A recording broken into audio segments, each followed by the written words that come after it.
পুজো কেমন কাটছে আপনাদের? জানি এই প্রশ্নটা করা এই মুহূর্তে ঠিক নয়।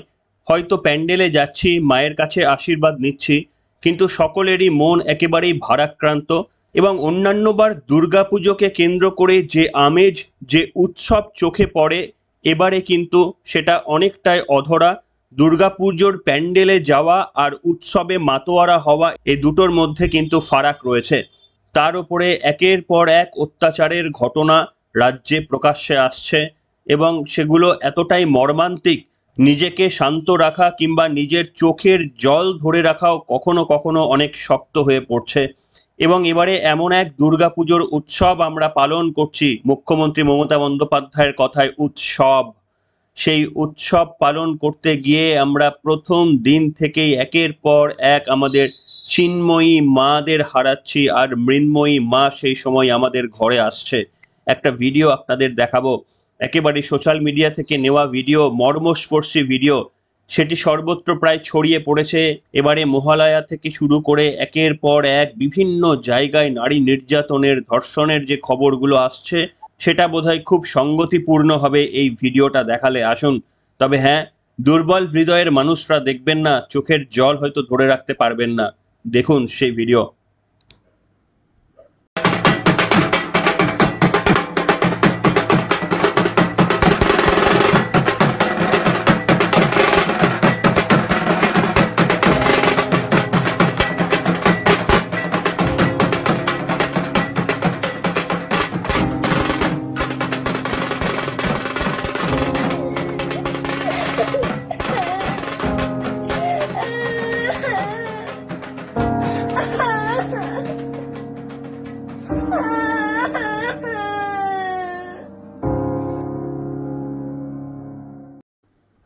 এর থেকে মর্মস্পর্শী ভিডিও বোধহয় আর করা সম্ভব নয়। একদিকে চিন্ময়ী মা প্যান্ডেলে প্যান্ডেলে আসছেন। আমি গতকালও রাস্তায় দেখলাম প্রচুর গাড়িতে করে, ম্যাটাডোরে করে মৃন্ময়ী মা তারা মণ্ডপে মণ্ডপে আসছেন।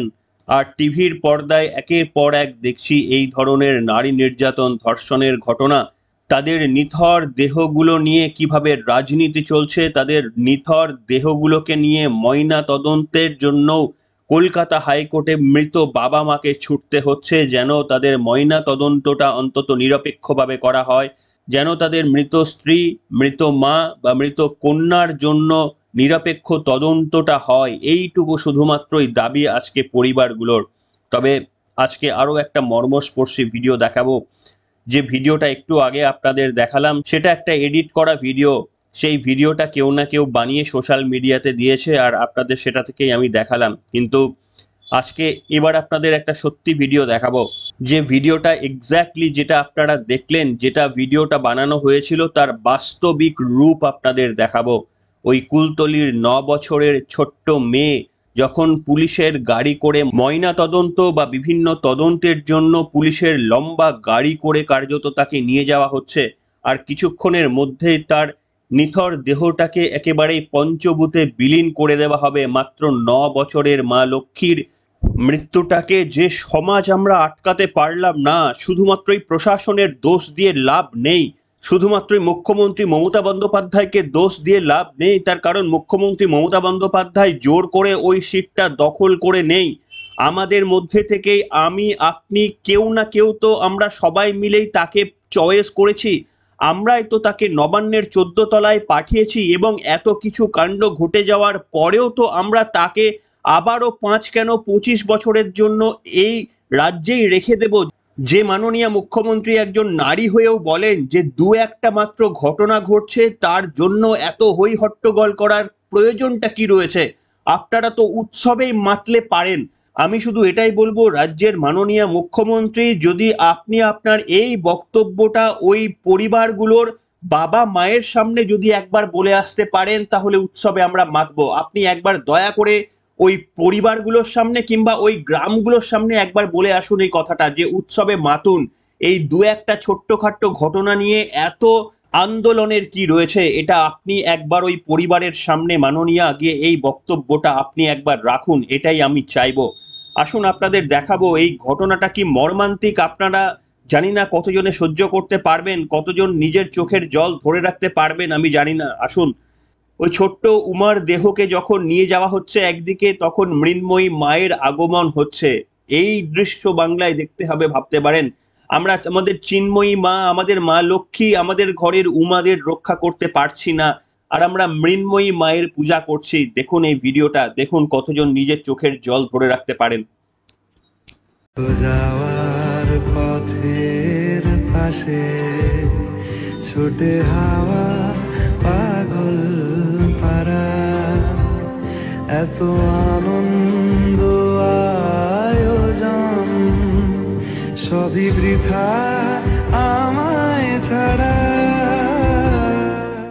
যাওয়ার পথের পাশে ছোটে হাওয়া পাগল পারা, এত আনন্দ আয়োজন সবই বৃথা আমায় ছাড়া।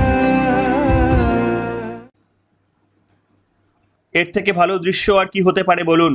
একদিকে মৃন্ময়ী মা মণ্ডপে মণ্ডপে আসছে, তখন আমাদের ছোট্ট চিন্ময়ী মা আমাদের ঘরের মা লক্ষ্মীকে বিসর্জন দিচ্ছি আমরা। তার বাবা মায়ের অবস্থাটা একবার কল্পনা করে দেখবেন যে কি পরিস্থিতির মধ্যে পড়েছেন।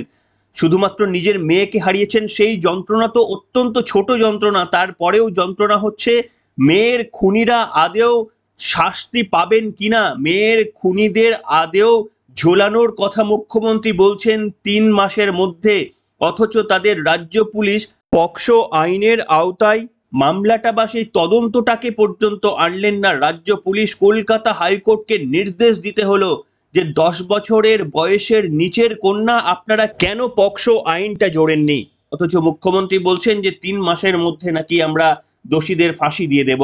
এই বক্তব্য মুখ্যমন্ত্রী বলেছিলেন বিভিন্ন জায়গায়। কামদুনির নির্যাতিতার উপর যখন অত্যাচার হয়েছিল, ঠিক একই রকম কিন্তু পরিস্থিতি।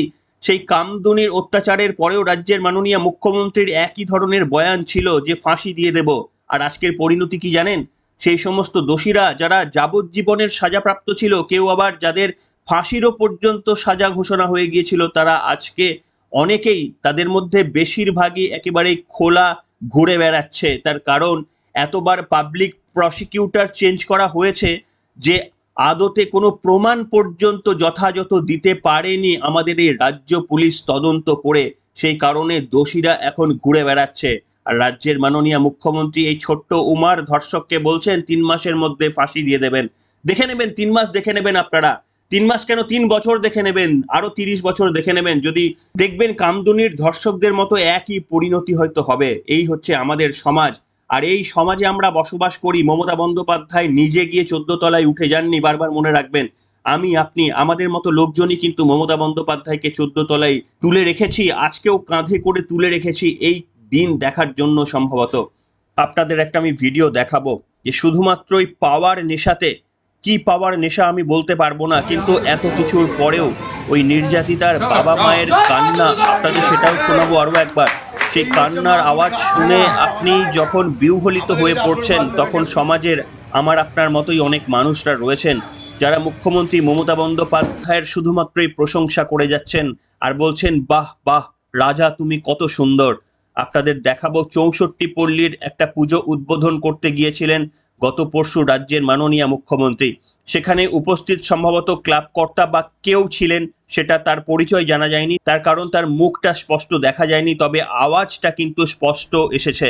রাজ্যের মাননীয়া যখন পুজো উদ্বোধন করছেন কিংবা প্রদীপ জ্বালাচ্ছেন কিংবা মায়ের উদ্দেশ্যে ফুল ছুড়ে দিচ্ছেন, তখন কি হাততালিতে ফেটে পড়ছে ক্লাব কর্তাদের এক অংশ। এবং তার মধ্যে থেকে একজন অতি উৎসাহী বলে উঠলেন, মুখ্যমন্ত্রী মমতা বন্দ্যোপাধ্যায় যখন মা দুর্গার উদ্দেশ্যে ফুল ছুড়লেন, একজন উপস্থিত অতি উৎসাহী বলে উঠলেন, এই যে ইনি হচ্ছেন আসল মা দুর্গা যিনি ফুল ছুড়ছেন। সম্ভবত মুখ্যমন্ত্রী মমতা বন্দ্যোপাধ্যায়ের উদ্দেশ্যেই এই বক্তব্য তিনি বললেন। আসুন তার বক্তব্যটা শুনুন আপনারা।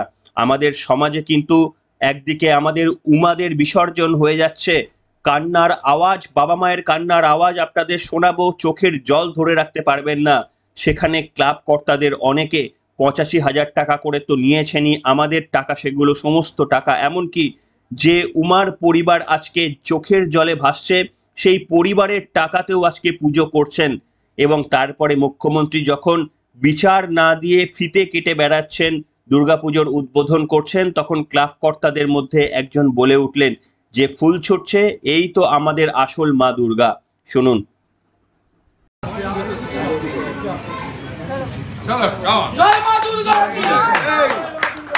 এই হচ্ছে মা দুর্গা। আমাদের কাছে আসল মা দুর্গা যে ফুল ছুটছে, আমাদের কাছে আসল মা দুর্গা যে ফুল ছুটছে।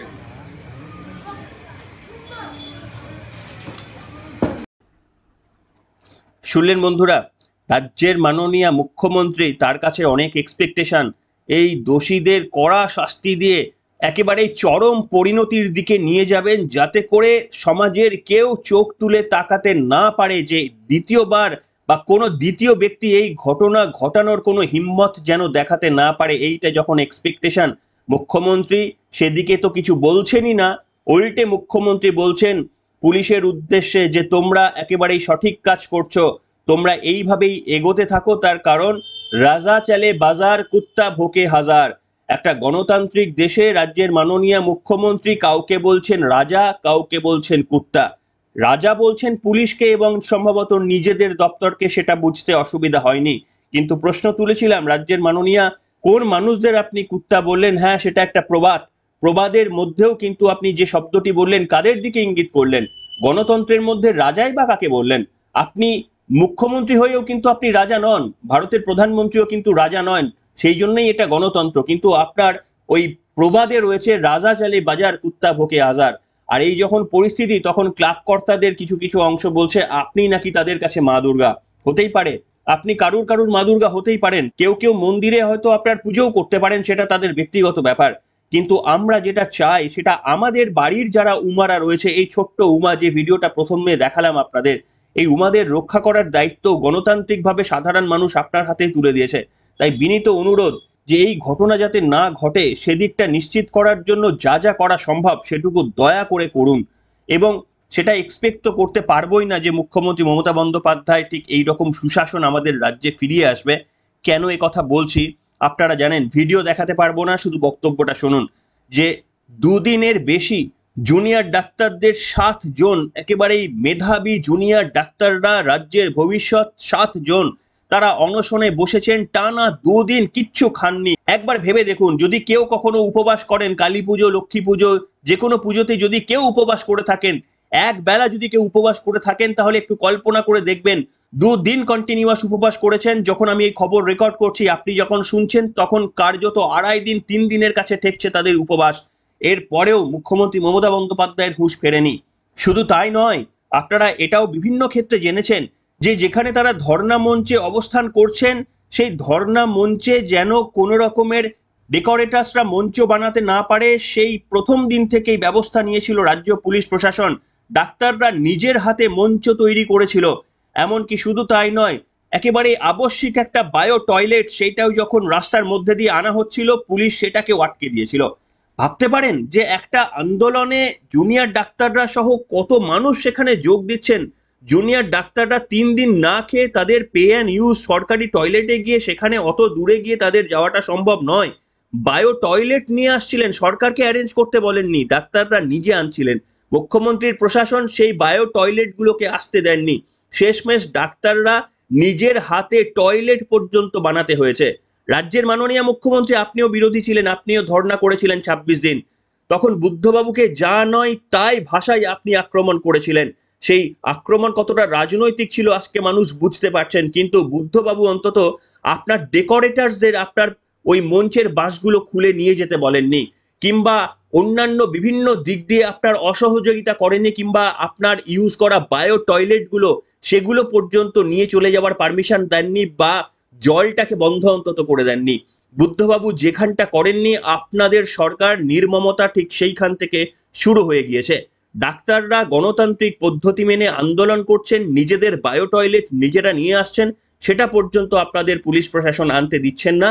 এবং শুধু তাই নয়, গতকাল আরো একটা ঘটনা ঘটেছে, ভিডিও দেখাতে পারবো না, বক্তব্যটা কানে শুনুন।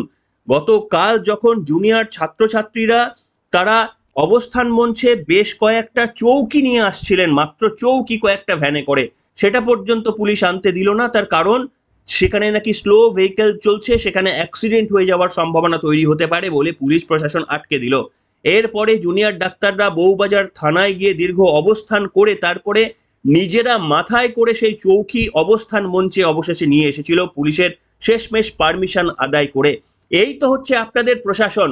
একটা গণতান্ত্রিক সুস্থ আন্দোলন চলছে, ধর্ণা চলছে, যেখানে আপনি স্বয়ং উপস্থিত হয়ে গিয়ে তাদের এই কষ্ট যন্ত্রণা থেকে মুক্তি দেবেন কেন? তার কারণ হচ্ছে তাদের দাবি অত্যন্ত সামান্য। এই দাবিগুলো আদায় করার জন্য কোনো সভ্য সমাজকে কখনোই অনশনের মতো কর্মসূচি পালন করতে হয় না। এটা একেবারেই যে কোনো সরকার যখন ক্ষমতায় আসে এটাই তাদের নৈতিক কর্তব্য। ডাক্তারদের সুরক্ষা নিশ্চিত করার জন্য কোনো সভ্য সমাজকে অনশনে বসতে হয় না। তাও যখন আপনার সমাজে এটা ঘটছে, আপনার প্রশাসনের রাজত্বকালে এটা ঘটছে, এই অবস্থাতেও আপনারা এতটা অসহযোগিতা করে যাচ্ছেন, ধর্ণা মঞ্চে সমস্ত কিছু বাধা সৃষ্টি করছেন। রাজ্যের মাননীয় মুখ্যমন্ত্রীর কাছে শুধু একটাই বিনীত প্রশ্ন, আপনার মনে পড়ে ওই ২৬ দিনের আন্দোলন?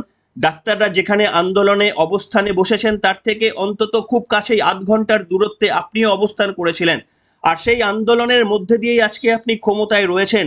কিন্তু সেই আন্দোলনে আপনি অনেক কিছুই দোষারোপ করেছিলেন তদানীন্তন মুখ্যমন্ত্রী বুদ্ধদেব ভট্টাচার্যকে, কিন্তু একটু কম্পেয়ার করে দেখবেন, আর বাংলার মানুষও একটু কম্পেয়ার করে দেখবেন, সেদিন যারা বুদ্ধবাবুকে হারিয়ে দিয়ে মমতা বন্দ্যোপাধ্যায়কে ক্ষমতায় এনেছিলেন, একটু কম্পেয়ার করে দেখবেন আজকে জুনিয়র ডাক্তারি ছাত্রছাত্রীদের অনশন মঞ্চে যে ধরনের অসহযোগিতা ক্রমাগত করে যাচ্ছে পুলিশ প্রশাসন, সেদিন বুদ্ধবাবু কিন্তু তার ১% করেননি মমতা বন্দ্যোপাধ্যায়ের ওই ধর্ণা মঞ্চে। আরো দুটো বক্তব্য বলে আজকের পর্বটা আপনাদের সামনে শেষ করব। আমার বিশ্বাস রাজ্যের মাননীয় মুখ্যমন্ত্রী ধর্ণা মঞ্চে আসবেন, হয়তো ২-৩ দিন তিনি সময় নেবেন, আরো ৩-৪ দিন সময় নেবেন, ছাত্রছাত্রীদের ধৈর্যের পরীক্ষা নেবেন এবং শেষমেশ এসে তিনি কিছু কিছু আরো শর্ত মেনে নিয়ে তাদেরকে ধর্ণা কর্মসূচি তুলে দেওয়ার জন্য হয়তো বলবেন। কিন্তু আমার মনে হয় ডাক্তারি পড়ুয়ারা এবার অন্তত যা তারা শিক্ষা পেয়ে গিয়েছেন, প্রথম পর্বের যে আন্দোলন থেকে তারা যা শিক্ষা পেয়েছে, আমার মনে হয় না অতি সহজে ডাক্তারি পড়ুয়ারা তারা আবার নতুন কোনো ফাঁদে পা দেবেন বলে আমার মনে হয় না। কিন্তু আপনাদের কয়েকটা ঘটনায় শুধু ২-১টা ঘটনা মনে করিয়ে দিতে চাইব যে মুখ্যমন্ত্রী মমতা বন্দ্যোপাধ্যায় যে অস্ত্রে ক্ষমতায় এসেছিলেন সেই অস্ত্রেই কিন্তু তার বিরুদ্ধে শান দিচ্ছে জুনিয়র ডাক্তার থেকে গোটা পশ্চিমবঙ্গের সমর্থন তাদের কাছে রয়েছে। অর্থাৎ মমতা বন্দ্যোপাধ্যায়ের নিজের অস্ত্রই কিন্তু এবার বুমেরাং হয়ে তার দিকে ফিরে আসছে। এবং যেটা আপনাদের সামনে বলবো, দুটি ঘটনার আপনাদের সামনে উল্লেখ করব। ভিডিও দেখাতে পারবো না, শুধু কানে শুনতে পারেন আপনারা বক্তব্যটা। মুখ্যমন্ত্রী মমতা বন্দ্যোপাধ্যায় যখন ক্ষমতায় এসেছিলেন তারপরেই কিন্তু বারবার এই অনশন অস্ত্রের মুখোমুখি তাকেও হতে হয়েছে। তার মধ্যে দুটি ঘটনা বলবো। ২০১৪ সালে যাদবপুর বিশ্ববিদ্যালয়ের এক ছাত্রের শ্লীলতাহানির অভিযোগ এবং তার সঠিক তদন্তের দাবিতে যাদবপুরে শুরু হয়েছিল আন্দোলন, মনে আছে কি আপনাদের? ঘেরাও থেকে মুক্তি পেতে সেদিন যাদবপুরের উপাচার্য অভিজিৎ চক্রবর্তী পুলিশ ডেকেছিলেন এবং ক্যাম্পাসের মধ্যে পুলিশ ঢুকে বিক্ষোভরত পড়ুয়াদের ব্যাপক হারে মারধর চালিয়েছিল। এরপরেই উপাচার্যের ইস্তফার দাবিতে আন্দোলন শুরু হয়। ২০১৫ সালের জানুয়ারিতে অনশনে বসেন একদল পড়ুয়া। অনশন কয়েকদিন চলার পর মমতা বন্দ্যোপাধ্যায় নিজেই পৌঁছে গিয়েছিলেন যাদবপুরে। শেষমেশ উপাচার্যের ইস্তফার বিনিময়ে অনশন তুলেছিলেন কিন্তু সেই ডাক্তারি পড়ুয়ারা। এটা গেল সাফল্যের দিক। আরো একটা ঘটনা আপনাদের সামনে বলবো। ২০১৯ সালের মার্চ মাসে আরো একটা অনশনের ঘটনা ঘটেছিল, যেখানে এসএসসি চাকরি প্রার্থীরা তারা অনশন করেছিলেন। মেধা তালিকায় নাম থাকা সত্ত্বেও তাদের চাকরিতে বঞ্চিত করা হচ্ছে, এই দাবিতে মেয়ো রোডে অনশনে বসেন হবু শিক্ষকরা। সেই আন্দোলনে প্রায় ৮০ জন এসএসসি পরীক্ষার্থী অসুস্থ হয়ে পড়েন। সেবারেও মমতা বন্দ্যোপাধ্যায় চলে যান শটান অনশন মঞ্চে, বলেন আমার পুরোপুরি সহমর্মিতা রয়েছে তোমাদের প্রতি, আমাকে বিশ্বাস করতে পারো, অনশন তুলে নাও, তাহলে সমস্ত সমাধান করে দেব। মুখ্যমন্ত্রীর সেই আশ্বাসে কাজও হয়েছিল, মানে মুখ্যমন্ত্রীর লাভ হয়েছিল, তার কারণ অনশন উঠে গিয়েছিল। কিন্তু এক চুলো কাজ এগোয়নি। মুখ্যমন্ত্রী যা প্রতিশ্রুতি দিয়েছিলেন প্রতিশ্রুতি পূরণ করেননি। এবং তারপরে ২০১৯ সালের অগাস্ট মাসে ফের পার্শ্ব শিক্ষকরা অনশনে বসার সিদ্ধান্ত নিলেও প্রশাসন তা করতে দেয়নি। এটাই হচ্ছে রাজ্যের মাননীয় মুখ্যমন্ত্রী। বলেছিলেন সব ঠিক করে দেব, অনশন তারা তুলেও নিয়েছিলেন মুখ্যমন্ত্রী, কিন্তু প্রতিশ্রুতি দিয়েও প্রতিশ্রুতি পালন করেননি। তাই এবারে জুনিয়র ডাক্তাররা তারা সবকিছুই জানেন, মুখ্যমন্ত্রীকে কতটা বিশ্বাস করতে হবে কতটা করতে হবে না সেটা অন্তত তারা বুঝে গিয়েছেন। তাই খুব ঘোরালো পরিস্থিতির মধ্যে দিয়ে আমরা যাচ্ছি। একদিকে আমাদের রাজ্যে বিভিন্ন জায়গায় উমাদের বিসর্জন হয়ে যাচ্ছে এবং বাবা মায়ের আকুতি চিৎকার, সেই চিৎকারটাই আজকে আপনাদের শোনাবো। এই উৎসবের মধ্যে নিশ্চিতভাবে প্যান্ডেলে যাবেন, মায়ের কাছে প্রার্থনা করবেন, মানুষরূপী অসুরদের ধ্বংসের প্রার্থনা করবেন, কিন্তু এই আওয়াজটা ভুলে যাবেন না। আসুন একবার শুনুন মা এবং বাবা, কুলতলির ওই বাচ্চার 9 বছরের মা এবং বাবার এই কান্নার আওয়াজটা আরো একবার মনে করিয়ে দিতে চাইবো আপনাদের। আর বারবার এটা শুনবেন, বারবার এটা মনে রাখবেন যে আমাদের সমাজের প্রচুর মানুষ অত্যাচারিত হয়ে কাঁদছেন দিনের পর দিন।